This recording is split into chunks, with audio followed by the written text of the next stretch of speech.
Use जब भी होगा तो कमजोर आप भी होगा। किसी भी ताकतवर व्यक्ति को आप कभी यूज नहीं कर सकते। हिंदुस्तान में विवाह दो परिवारों के बीच में होता है, और पुरु कबीले का बेटा जो है वो जॉनी लीवर की तरह है, और पुरु कबीले की बेटी ऐश्वर्या राय की तरह है। वैवाहिक रिश्तों के आधार पर सामाजिक, सामरिक और राजनीतिक ताकत में वृद्धि। स्त्री वस्तु बन गई किसकी?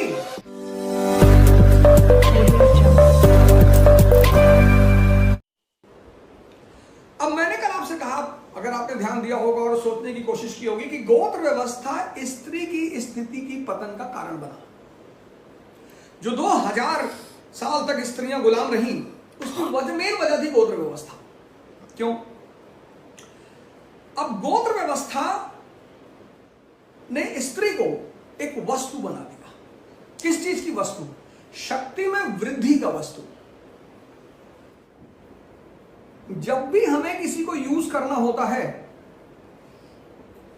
तो हमें उसे कमजोर करना होता है। किसी भी ताकतवर व्यक्ति को आप कभी यूज नहीं कर सकते। सिद्धांत है, यूज जब भी होगा तो कमजोर आप भी होगा।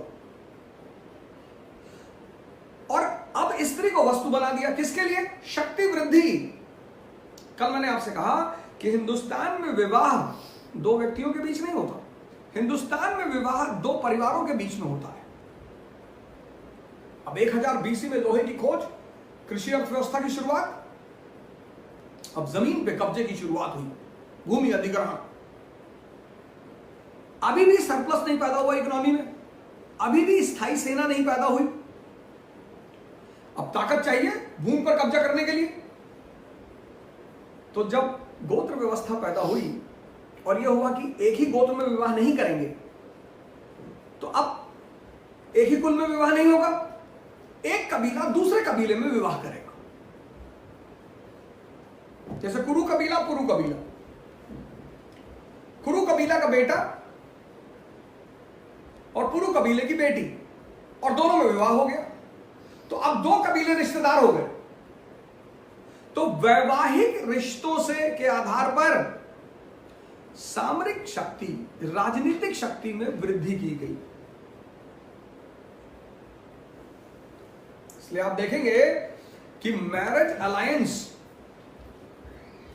राजनीतिक शक्ति में वृद्धि की एक बहुत अहम कारण रहा। वैवाहिक रिश्तों के आधार पर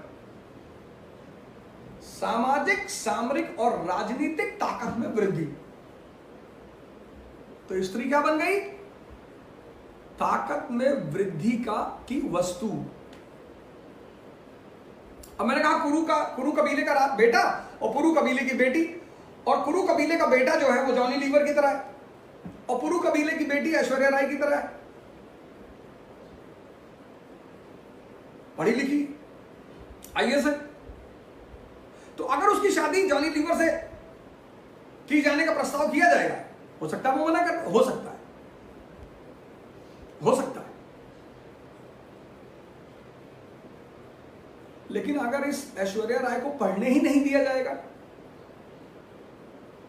इसका इंडिपेंडेंट व्यक्तित्व तो पैदा ही होने नहीं दिया जाएगा, ना शिक्षा मिलेगी, तो फिर धर्म, अर्थ, शिक्षा के बाद अर्थ, शिक्षा ही नहीं मिलेगी, इकोनॉमिक इंडिपेंडेंस पैदा ही नहीं होगा, तो स्त्री क्या बन जाएगी? डिपेंडेंट। तो उस डिपेंडेंट को आप किसी के साथ भी बांध सकते हैं। तो इस गोत्र व्यवस्था ने सबसे बड़ा प्रहार कहां किया? नारी की शिक्षा पर। लेटर वैदिक पीरियड में आप देखेंगे कि शूद्र के साथ साथ स्त्री का भी उपनयन संस्कार नहीं होता था। यानी शिक्षा का जो अधिकार ऋग्वैदिक पीरियड में था वो छीन लिया गया। बात समझ में आई ना? स्त्री वस्तु बन गई किसकी? शक्ति में वृद्धि की। और अगर तुम स्त्री को ताकतवर रहने दोगे तो तुम उसे यूज नहीं कर पाओगे। तो हमें उसकी ताकत कम करनी थी, और ताकत कम करने का सबसे सीधा सरल माध्यम है आदमी की शिक्षा छीन लो। इसलिए आजाद भारत में जब स्वतंत्रता आंदोलन चला तो स्त्रियों ने बढ़ चढ़कर हिस्सा लिया, खूब लड़ी। तो आजाद भारत ने उनको फिर से वो शिक्षा का अधिकार वापस कर दिया। और आज जो उनका सम्मानजनक स्थान समाज में है, उसमें सबसे बड़ी भूमिका है शिक्षा की। Hey there. Subscribe to my channel and also press this bell icon so you can get latest video notifications. And this is absolutely free. Thank you.